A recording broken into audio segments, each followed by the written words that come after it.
Good afternoon. My name is George Wendell. I'm the Executive Director of the American Board of Obstetrics and Gynecology, and I want to welcome you to our afternoon virtual conference to talk about the qualifying exams coming up at the end of June. We appreciate you taking the time from your busy schedules of program administration and clinical care to talk with us. I'm joined by Dr. Wilma Larson, our Associate Executive Director in charge of examinations, and Carrie Lapadaka is also on the line, who manages our subspecialties. We wanted to follow up with you from our prior virtual meeting a couple of weeks ago to let you know where we are and what options we're exploring, and to thank you for your feedback on the initial survey that was sent out to help us gauge some information. Wilma, would you like to give them an update on what's happening with Pearson Vue? Yes, George. So all of you should know that Pearson Vue is going to determine which candidates will lose their seats for the exams, both for specialty and subspecialty, next week, Monday and Tuesday. And so I believe the last time that we met, we explained that we don't have any say in that process, unfortunately. We are considered high priority as a medical board, but we don't have the ability to say, well, these people should get to take the exam or these people shouldn't. It's going to be completely random. 50% of the June seats on both the 26th and 29th will be eliminated. And those candidates that lose their seats will be contacted by Pearson Vue next week to let them know that that's happened. Now, we are still working with Pearson Vue, looking at as many options as we can come up with to try to determine how can we maximize the number of candidates that could possibly take the exam. In addition to the June date, as we've told you on our last time we got together, we are going to have a second date for both the specialty and subspecialty. We hope that will be in the late summer, early fall timeframe. We do unfortunately not have that date yet from Pearson Vue.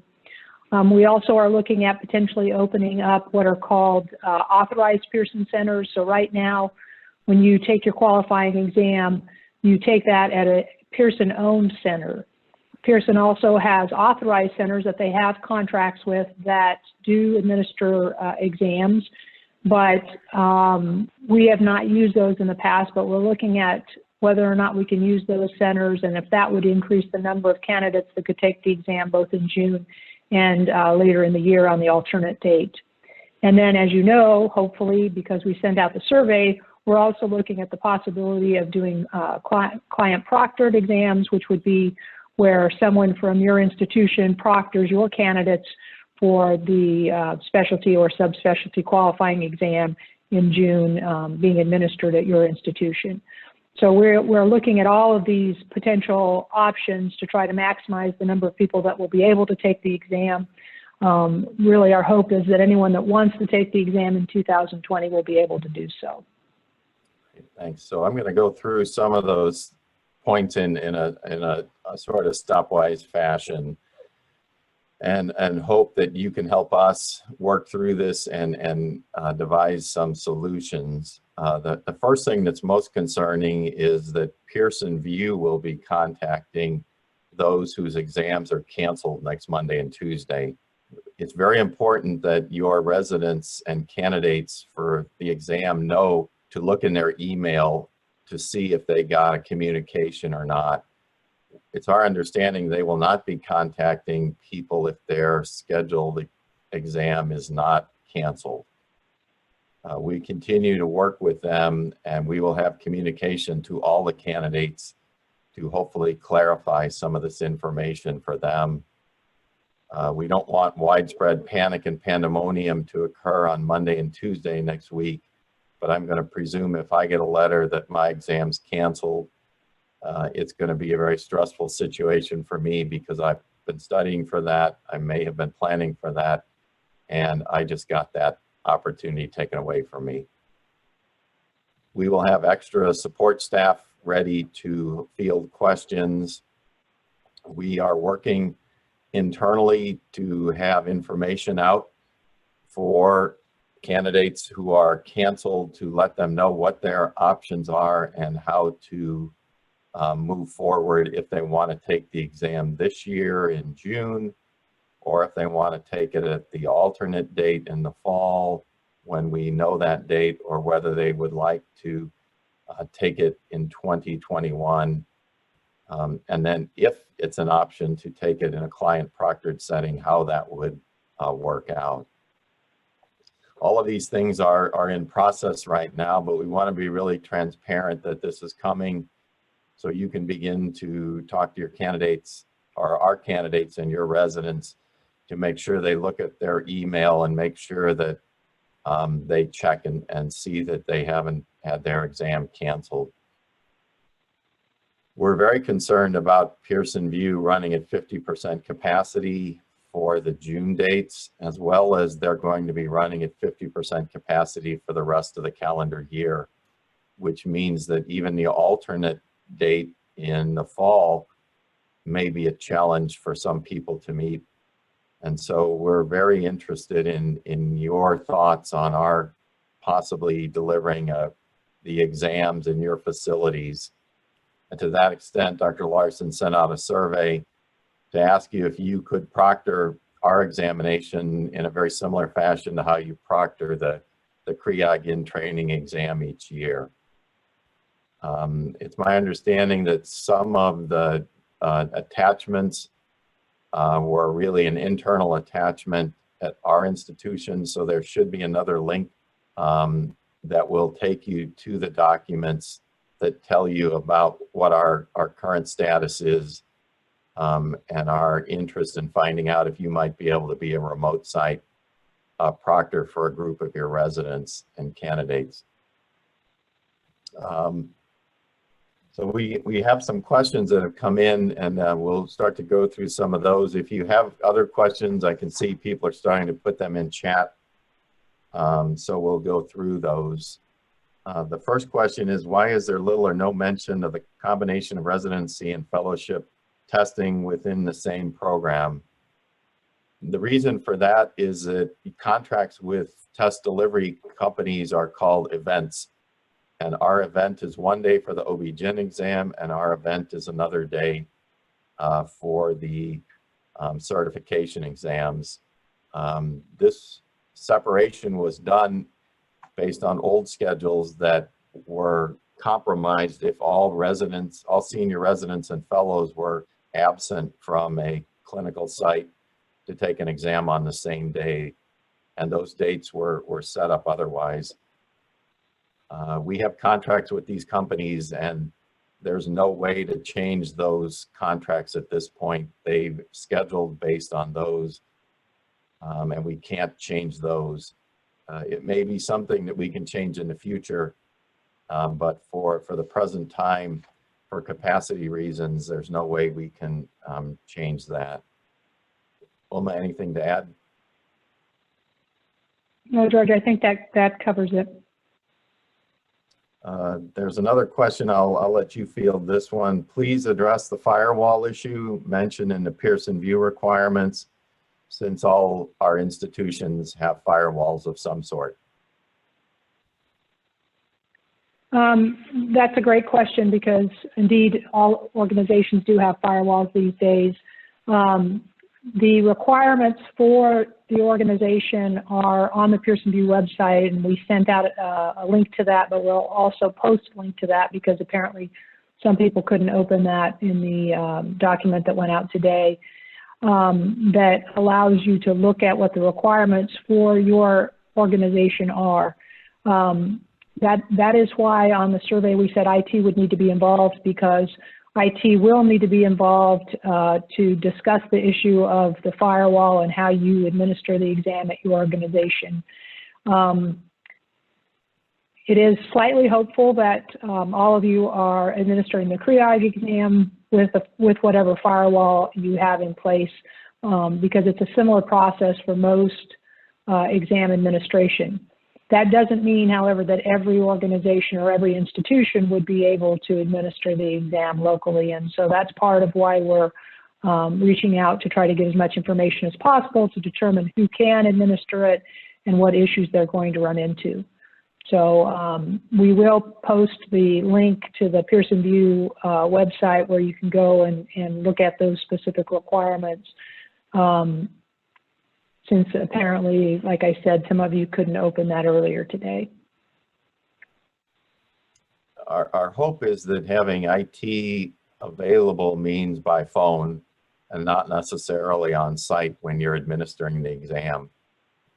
If all goes well with our approval of proctored sites and the preliminary testing that you would do where you are, hopefully many of the IT issues could be resolved in advance and should not be an issue the day of the administration, either on Friday or Monday. But we are still trying to figure out the feasibility of this as an option. And so we appreciate everybody sending the information in the survey to give us a sense of whether this is something to pursue or not.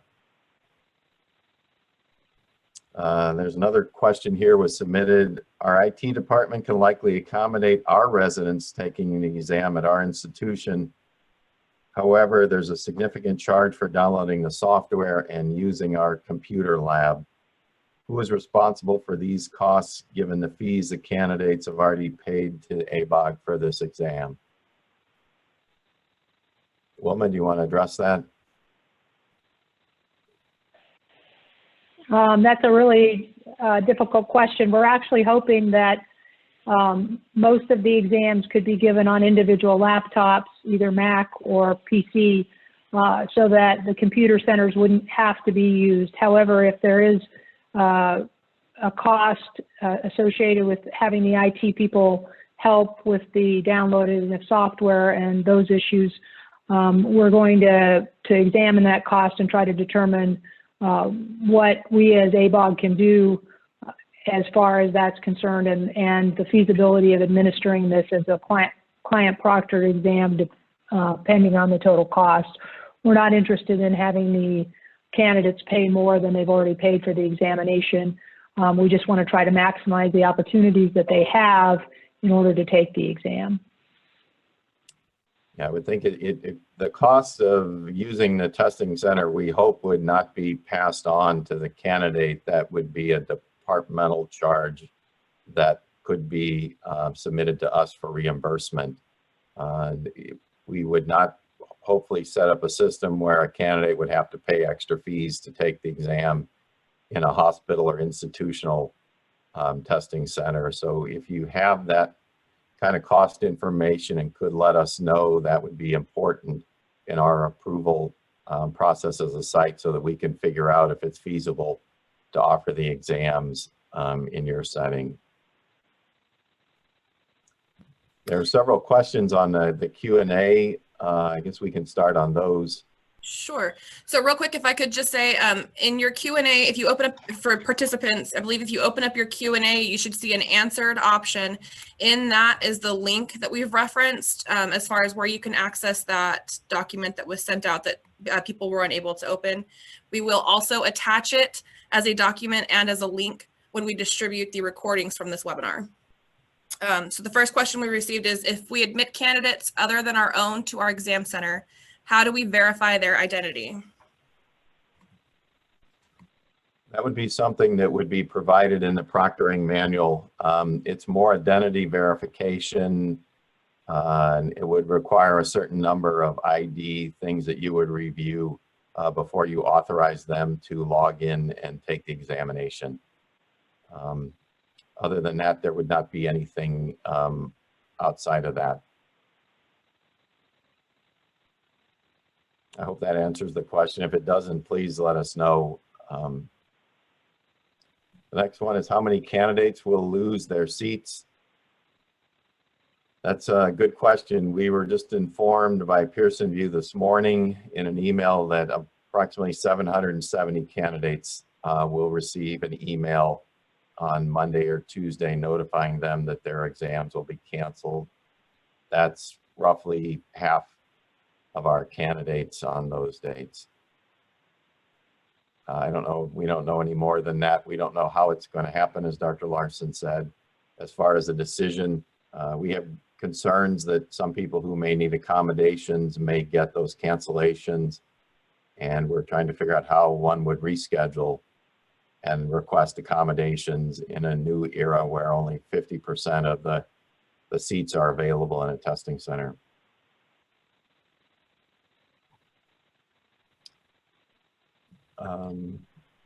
Carrie-Elle, you want to read the next one? Yes, yeah. Will candidates or programs get any reimbursements if our institution hosts their exam? And you did touch on this. I don't know if there was anything else you wanted to add. Sure. The reimbursement for costs is a separate issue to some extent than the other part, and we were planning on compensating those that do the proctoring for our exams. Wilma, do you want to comment on that? Sure, George. So we are planning on reimbursing proctors for both the specialty and the subspecialty exam. There will be a small amount of training involved in that, as well as some administrative tasks that have to be performed ahead of time. And we know that your time is valuable, and so we're not unaware of that. We're planning to reimburse the proctor for each exam $500. And so that'll be something that as we go forward, if we go forward with the client proctored, we'll be talking to each of the proctors at the institution to make sure that we can set that up. I think I've covered the program or candidate reimbursement as far as if your institution's charging you. That's obviously a very difficult situation, and we do need as much information from all of you about that as possible so we can have an idea of how we go forward. Great. And if I can just highlight that the honorarium, if you will, to the proctor would be one for the Friday and one for the Monday, so not one for each of the subspecialty exams. We would hope that all the subspecialty exams could be aggregated and administered on the same day by the same proctor. So there would be one institutional or one hospital proctor for each of those 2 different days. I hope that answered that question. If there are any other fees that we're not aware of, if you would let us know offline, that would be really helpful too. The next question is, how likely will the client proctored exam become reality? This seems to be a great solution for those facilities that have the capability to securely host the exam. Great question. That's why we sent out the survey this week to gauge the interest, number 1, and 2, the capability, and then 3, the capacity to handle candidates. 1, you have to find out if there's interest. 2, can you do it, yes or no, given the IT structure and firewalls. And then 3 is how big is your bandwidth to be able to handle the number of candidates. We're very optimistic because you do the CREOG exam every year, and this would roughly be a quarter of the potential maximum that you could handle for a CREOG exam. And so we're very optimistic about it and hope to have an answer for you very soon. I can tell you internally, we are moving forward with the exam partners we have to develop the capability at our end to be able to upload the exam into that web kind of browser to administer that. Wilma, anything else to add? No, I think that that covers it. We really hope that we'll be able to offer that. There are just a few things that we don't know answers to yet that we will have to before we can know for certain. Okay, the next question is, can you let us know when the email goes out to, I assume this is in regards to the residents getting their notice that their exam has been canceled by Pearson Vue, in case it goes to the resident fellow junk email? We will do our best to work on that issue. We have a communication strategy to go to all the residents, because it clearly affects everybody, and we are working on that. I think what we will have is some sort of internal system to make sure that we know that everybody got notified somehow, and then reach out to them with copies to program managers and program directors to let you know about this, because this may be a situation where you've got to provide some support and assistance to people who have set up their whole schedule to take an exam at the end of June, and now that whole cart just got upended. And so we'll do our best to work on that. But as far as we know, the emails going out Monday and Tuesday, and that's all we've been given notice, and that was at 9 o'clock this morning.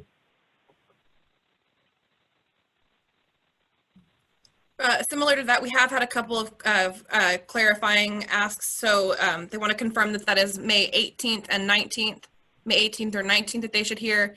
And if they don't hear by Saturday next week, that they are still scheduled. Can they presume that if they haven't heard by next Saturday, can they assume that they're still scheduled?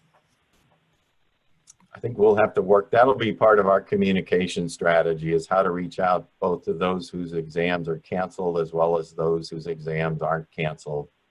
Because certainly those whose exams aren't canceled still have the option to change and say, I don't want to take it at the end of June for whatever reason. I want to take it in 2021. I want to take it in the fall of this year, or I want to cancel my exam at the Pearson Vue Center and take it because my department is going to do a client proctored exam in the department classroom. Does that sound reasonable, Wilma? So it's even a broader communication than that. We're trying to give options for things. We don't want people to feel like they have to take the exam on those dates if those dates are not good for them.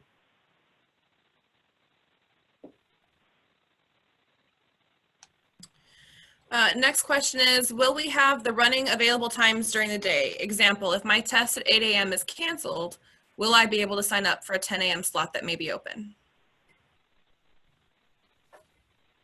We actually asked that same question this morning. We do not have much knowledge about how the other times would be allocated or even available to our candidates. We're waiting for an answer from Pearson Vue on that. I wish I could tell you what that option is, but we don't know at this point. Wilma, is there anything to add? I would just add, George, that we have opened it up so that it no longer requires an 8 a.m. start time. So in the past, our exams have all required an 8 a.m. start time, your local time. That has been removed, and so again, as George said, we don't know exactly how Pearson Vue is going to do it overall, but if there was a time slot available that a candidate could rebook into, we would not preclude that at this point. We've said that our candidates can book any time during that day. So we have opened that up. We just don't know if that will be valuable or not. At one point, we thought they were going to cancel 50% of the start date and times that we had scheduled. And then I think we were told the algorithm might be that all of the tests that day will be pooled together and 50% of them will be canceled, which might give us more of an opportunity to have people take the exam, but the exam be administered at different times during the day.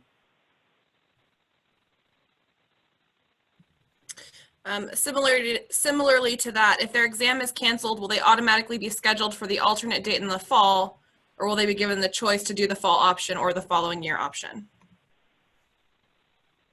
We had the same question earlier today. We don't have a fall date that they've offered us yet. And so we feel like you really can't answer that question as a candidate and decide this fall date is good for me without knowing what the fall date is. And I'm embarrassed, but they have not given us a fall date yet. We actually asked them in the email today, what's our fall date? And we didn't get an answer yet.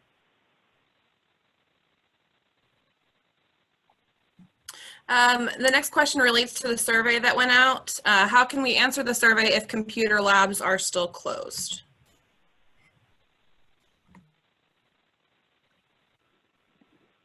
I guess you can't. I can take that one, George, if you like. Yeah, sure. it isn't a necessity to take the exam in a computer lab. The necessity are things like the machine, having an appropriate browser, and having an appropriate bandwidth of the internet that would be used. And so, and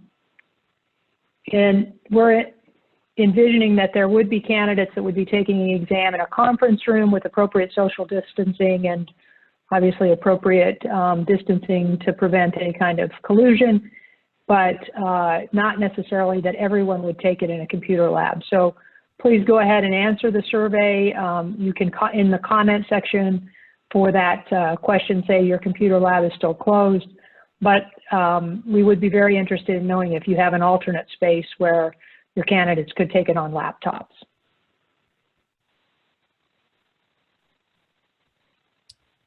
The next question is, when will we know if we will be a testing site? Soon. I think we really sent the survey to find out was there interest in this and capability, and the answer I think has been a pretty resounding yes. And then we will get together here to figure out how to move forward once Pearson Vue has said they can really deliver this examination for us using that model. And then we have to sign a new contract with them that stipulates how that would be administered and how we would be charged. We hope to have that done this week, but I can't guarantee you that it will be this week. Luckily, the exam's 7 to 8 weeks away, so we still have some time to execute this, but we're moving as fast as we can on this option. A similar question to that is, how will they be how will the programs be notified if they're able to proctor their residents? Wilma's team will let them know. That's exactly right, George. We'll be reaching out to the sites individually. There are several questions around the similar theme in this Q&A. It is possible that Pearson Vue sites will be closed in large cities in the Northeast under state and local executive orders. Any thoughts regarding handling the candidates that are still scheduled to take exams at original sites? It's a great question, and thanks for addressing it. That's precisely the reason we have tried to come up with more options, knowing that some of them may not be taken and others may not seem necessary now, but may be necessary come the end of June. The fall date is always an option. 2021 is an option. And the client proctored exam we hope will be an option in case the Pearson Vue centers are not open in your area. And so that's why we're trying to have every eventuality covered, and we've been scenario planning for that. And that was the impetus, really, to be honest, to move forward with the client proctoring. We also are going to maybe open up more of the Pearson contract sites so that you might be taking it at the center where your kids go for their math classes, and where people go to take the GRE exams and things like that. But again, if those are closed due to local or state orders, that really doesn't help much at all. And so that's why we're moving forward as quickly as we can with the proctored exams. The challenge with all of these things is that most of the companies need at least 60 days to get anything set up, and we're right on the 60-day limit, and we and they are going as fast as they can to open up these options.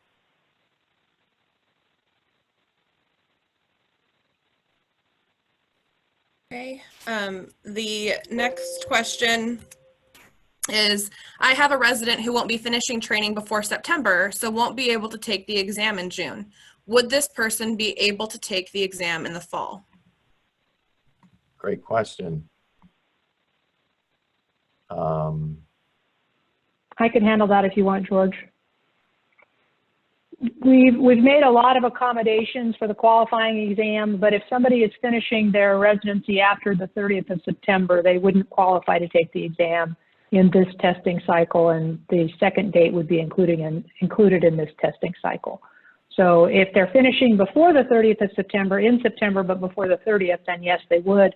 But if they were finishing in October instead of before the 30th, then they wouldn't.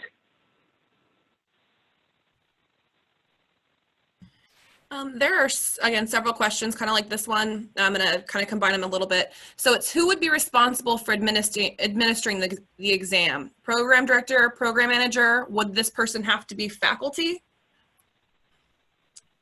I think our request on this will be flexible and to hope make it practical based on who could be available. We would hope it would be the program director or a program manager or another trusted faculty member.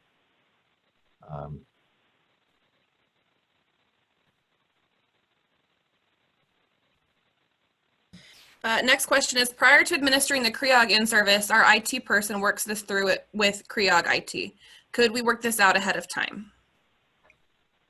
That's our hope. It would actually have to be worked out ahead of time. There are some technical testing requirements. If when you get the information with the link to the Pearson Vue site to give you general information, you go down and look at the bottom. It has advanced technical settings. Click on that link and it will take you to a site where you can simply go in with any computer and test your internet capability and bandwidth to see if it might qualify and be able to go through their testing specifications. That should give you a general idea, and you can accomplish that yourself. It's probably very important to make sure you go through that with your IT people so that if you do want to apply to be a site, that you do have the capability and capacity to offer the exam. Again, there are several questions like this, so I'm going to try to put it into one. We're looking for some clarification. If Pearson does not cancel a residence exam, must they continue to take it at the assigned testing site? So will they only be able to change their site, time, date, if it is canceled by Pearson Vue? Wilma, do you want to take that one? Sure. No, that is not our plan. If we are able to do the client proctored and your residency/fellowship institution is a client proctored site, your candidates could take the exam there. They don't have to take it at the Pearson Vue Center. They would be able to cancel their exam at Pearson Vue. They would need to let us know that, because then we would have to do a reauthorization and they could be rescheduled to take it at your site. So we're not going to require people to take it at Pearson Vue if the client proctored exams go through and that residency is an approved site. So that is not our plan whatsoever. Yeah, they have the choice to take their exam at any time too. They can cancel out of this exam and move it to next year. They can cancel out of the June scheduled date and ask to move it to another one. We'll have to work out those nuances over the next week or so.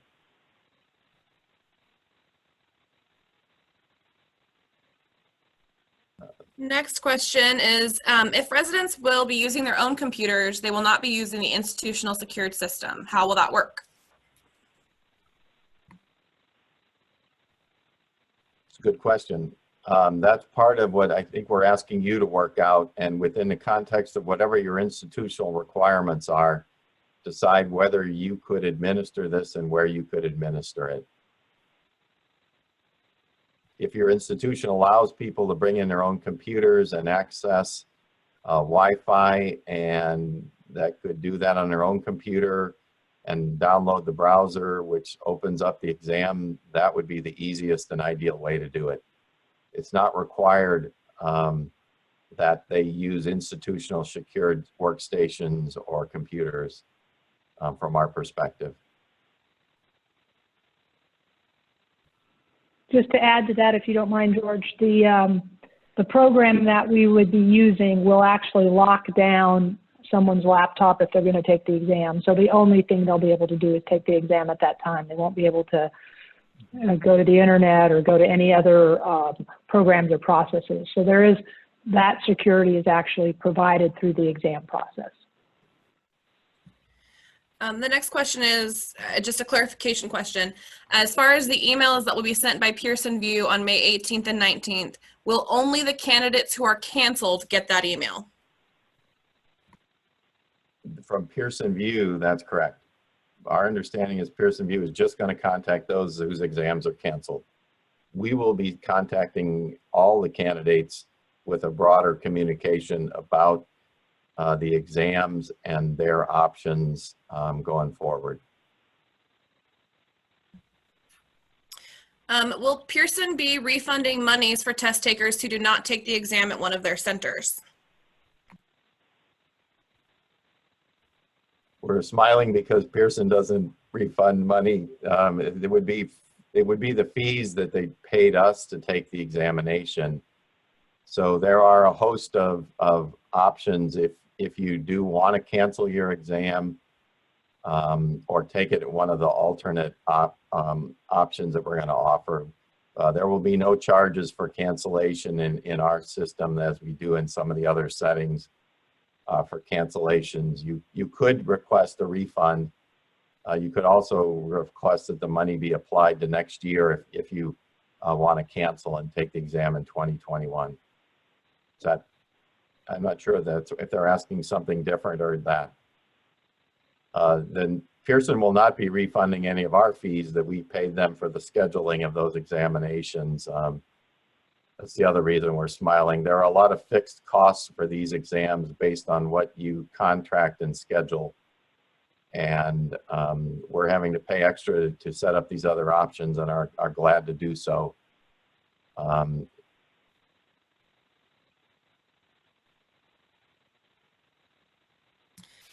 The next question is, if our residents are using the last week as vacation and we're supposed to be taking their board exam in another city, how will this work for them? Will they receive a list of facilities available for the exam? This is probably particularly relevant since we're talking about opening up additional sites potentially. That's a good question. We haven't talked to Pearson about how they're going to advertise the client proctored sites and what the capacities are and whether that would be possible. I think that's a good question. We haven't really addressed that issue yet, and we'll hope to do that. We have less control over whether a site wants to let people in who they don't know. Has been asked several times and has been mentioned that they're happy to make accommodations for their own residents, but that they're not, it's very fair to say, I'm not interested in opening this up and acting like a Pearson center and taking other candidates too. So I think we're going to have to deal with those on an individual basis. The next question is, if 50% of our group are canceled, can we have them take the exam on site on the same date, or is that only available if we do have 100%? So can they have less than 100% of their residents and still do the client proctored site? Yes.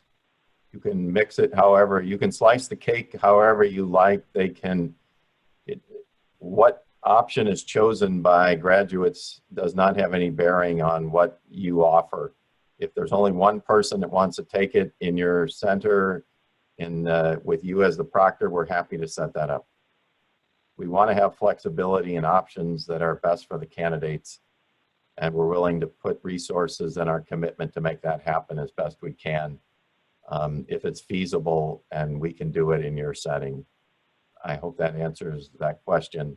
I may be reading into more than is stated.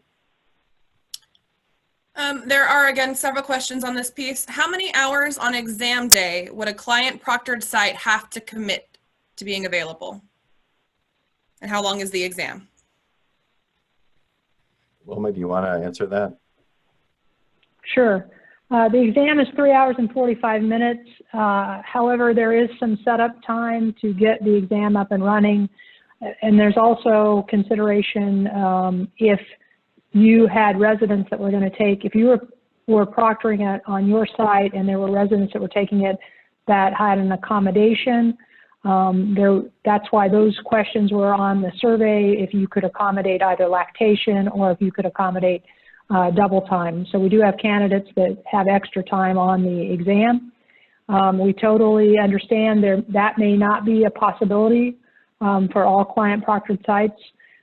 They may be able to provide the standard exam, which I would say is they would need to be available for about 4.5 hours, but they might not be able to provide additional time for lactation accommodation or for double time. And in that case, those candidates would, they wouldn't be able to take it at your site as a client proctored site.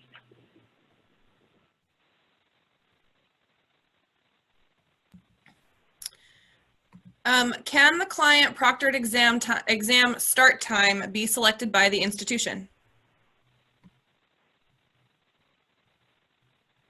To some extent, I would say that it's an inevitability. What we would not allow is you to have several start times for the one exam during the day, given the number of candidates. From a security perspective and content exposure, we can't have, say, 3 hours in the morning and 3 hours in the afternoon, because from an exam standard, from an organizational standard that we have to meet, that would give the afternoon person a clear, unfair advantage, because somebody could tell them what was on the exam in the morning in broad areas.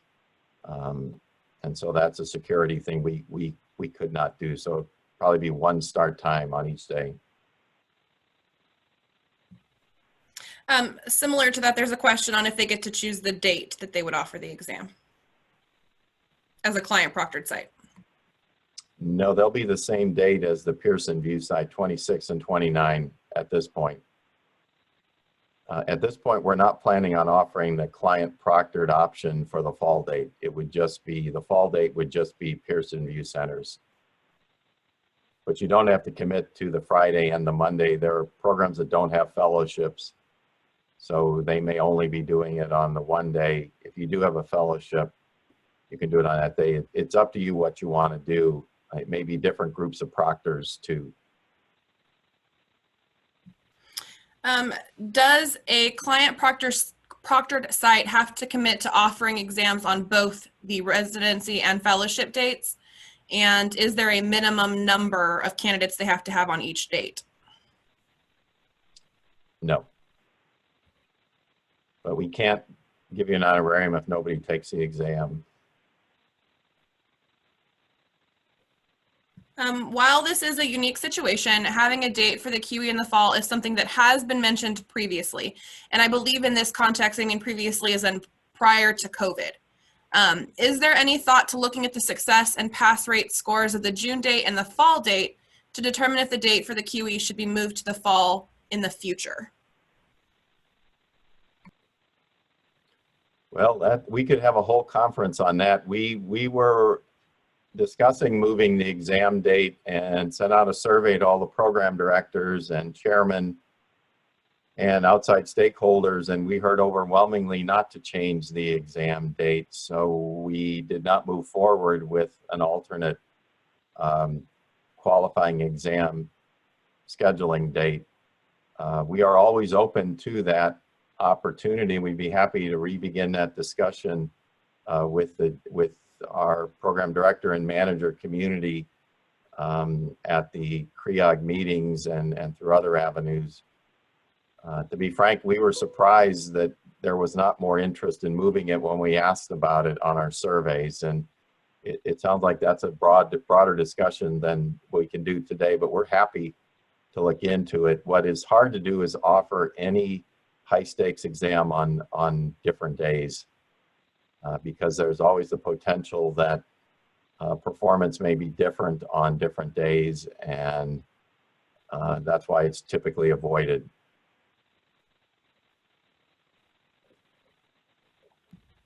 The next question is kind of going back to the email that they're going to get from Pearson Vue. Is there a way for candidates to check in next week with Pearson Vue to make sure they did not miss a cancellation email? Sure. Sure, I think you can always go in and log in and check your schedule.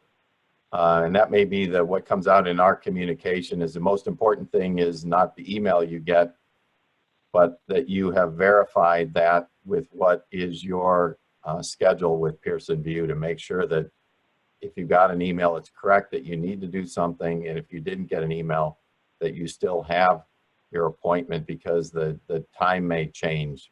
We still don't know a whole lot yet from them about that.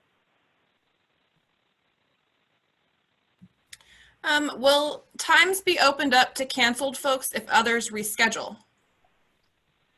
That's a great question. We asked Pearson, and there is no holding of the slots, so that if 10 people cancel, it doesn't mean we can move 10 other people into those slots. We don't control the testing center algorithms for delivery of those exams. So Jane Smith can't cancel her exam, so Jane Doe can take her exam that day in the center. We asked that, and as I recall, that's not something they're able to do. Is that correct, Wilma? A very similar question to that is, will Pearson Vue give any preference to candidates going for fellowships? No, they will not give any preference to anybody in their system. They're unable to do that.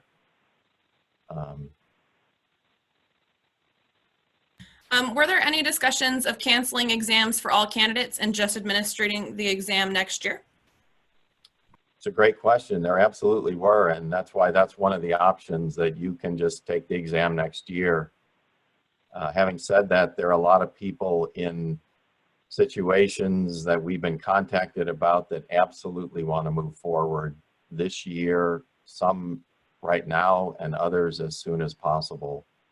The majority of these revolve around people who sign time-limited contracts that require them to be board certified within a certain period of time. And that was part of the impetus, but it may be that the best thing to do for some folks is to not take the exam till next year, and that's why that option is available. How were the 770 candidates determined and decided that they would receive the cancellation notification email?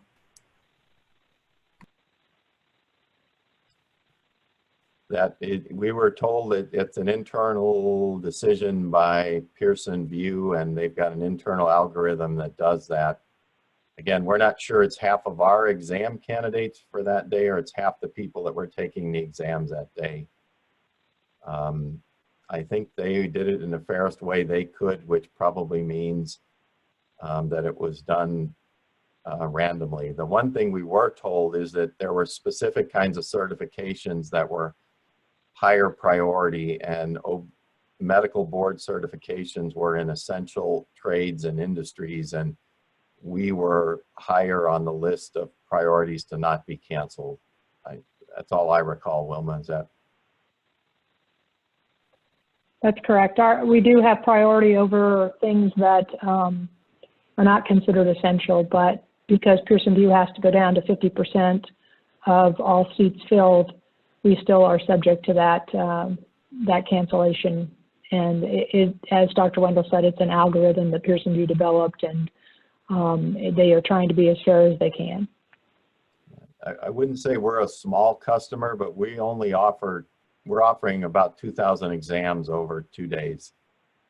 There are other clients that these testing centers have that have large numbers of candidates that are examined, and to some extent they've got to be as fair to their small customers as they are to their big customers, and deliver on what were their contractual obligations that they signed with the organization. So we really have no control over this. That's one of the most frustrating things of all. We only have about 10 minutes left, and there are still 14 open questions. If we don't get to your question, we will make sure that we add it to the FAQ that will go out when we distribute the webinar link that will contain the answers to these questions too. So just a heads up. Residents who have been studying now will not want to defer the test to fall or next year. Can't Pearson have multiple test sessions in a day to accommodate the volume of test takers? And the answer is, at this point, no. They're operating at 50% capacity, and they've done everything they can to balance delivering the tests that they've promised to every vendor they have. It's not that this is not a private ABOG testing center, and we're a small client. If you consider most areas are going to be a handful of people taking our exam at any center on either of those days. I wish it were different, but that's the reality of the testing industry. Will ABOG receive a list of cancellations from Pearson Vue and communicate with candidates to offer rescheduling options, or is it the responsibility of the candidates to find best options and make ABOG aware? It's probably a combination of both. We're going to work with everybody to have a communication strategy to help them make an informed decision about what their options are, and to move forward as best we can with what we can control.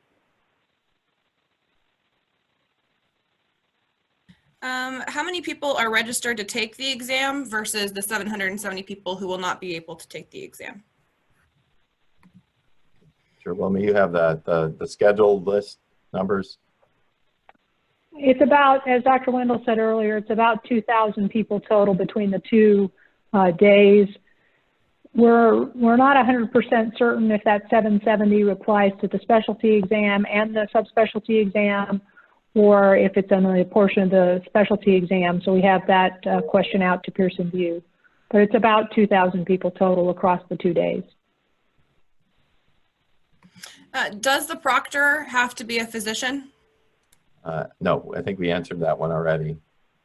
It can be a program manager. If it's not a physician, it has to be a program manager. I think we have to have somebody within the GME community that understands these processes. What happens if a resident shows up sick the day of the exam? That wouldn't be good for anybody. I would hope Pearson Vue will not allow you in. They have criteria that you have to meet, and you'll have to have your temperature taken. You'll have to wear a mask. You will be offered gloves. So if you're at a Pearson Vue center, there are screening things that would have to be met before you're allowed in.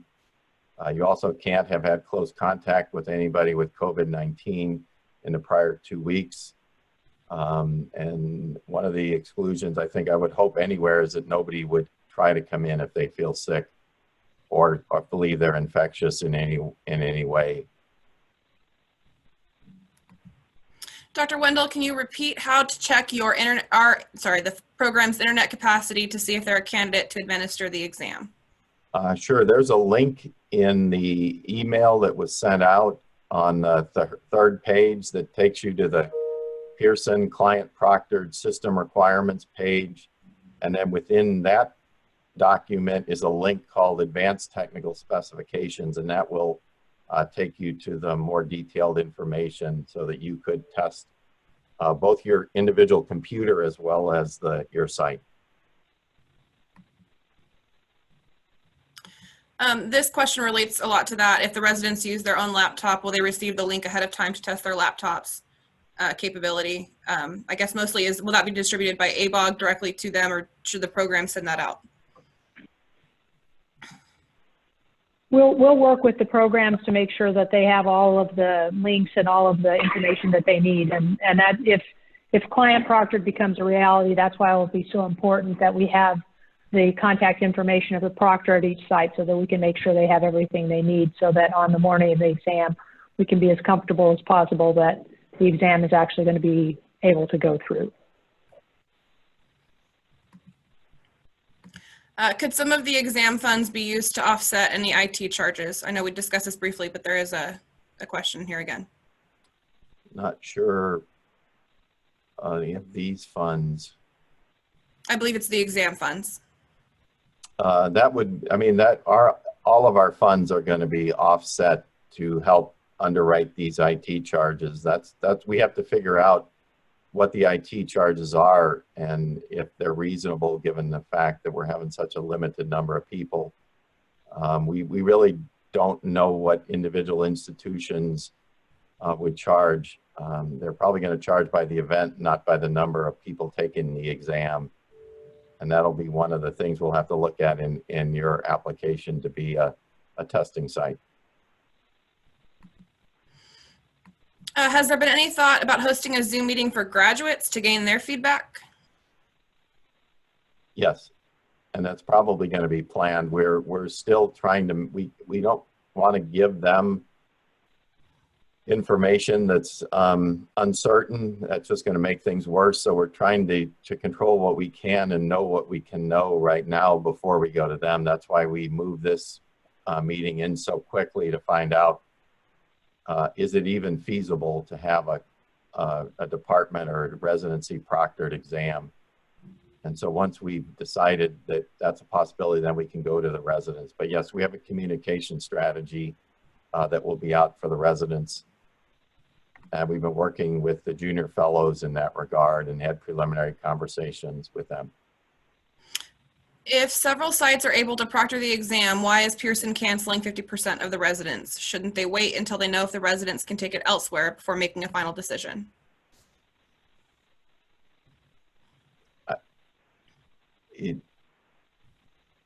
We can't control what an organization does. They look at it as in a different fashion than we do, and that's all I can tell you is that this is out of our control. We're just trying to react and do the best we can. Is the board issuing some sort of statement of accreditation with written board pending for those who choose to take exam next year? The short answer is yes. Those that they will remain a residency graduate until they pass that examination in our statuses. And if anybody needs any further documentation, we can take care of that.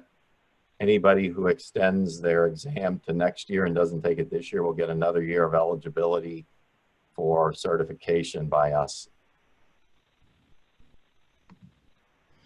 If the site is designated as a client proctored site, how will how will candidates outside of our program know that we're an option as a client proctored site? Will there be a maximum or minimum number of candidates at a client proctored site? I think that's a great question. All those are things we will determine with you as we move forward in this process. I think you have the opportunity to set the capacity and who, and we'll learn more about that as we're going forward. And that's part of our feasibility discussions going forward. There is just a clarification. The Proctor site exam dates, just to clarify, will be in June only and not the fall. The opposite, William. The client proctor is going to be in June only and not in the fall. Yep.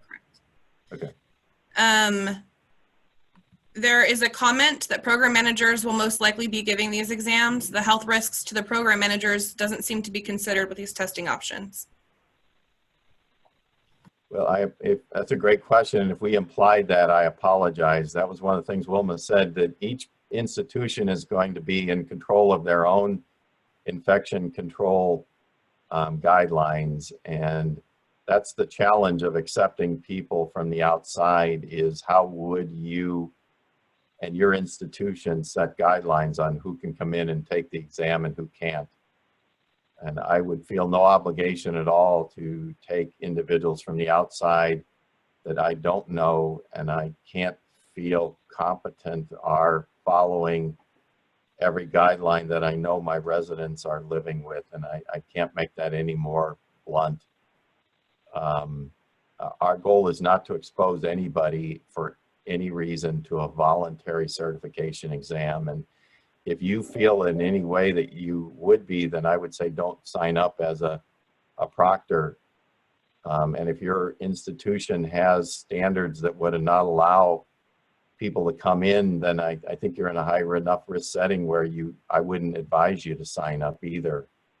We don't want any candidates or staff to be exposed. That's part of the reason Pearson Vue has very strict guidelines. It's not just to protect people from getting infected while they're there taking the exam, but it's to protect their staff in addition. We are out of time, but there is only one more question. Would you be willing to write the proctor payment to the institution if the proctor wishes? Yes, we'll pay whoever you tell us to.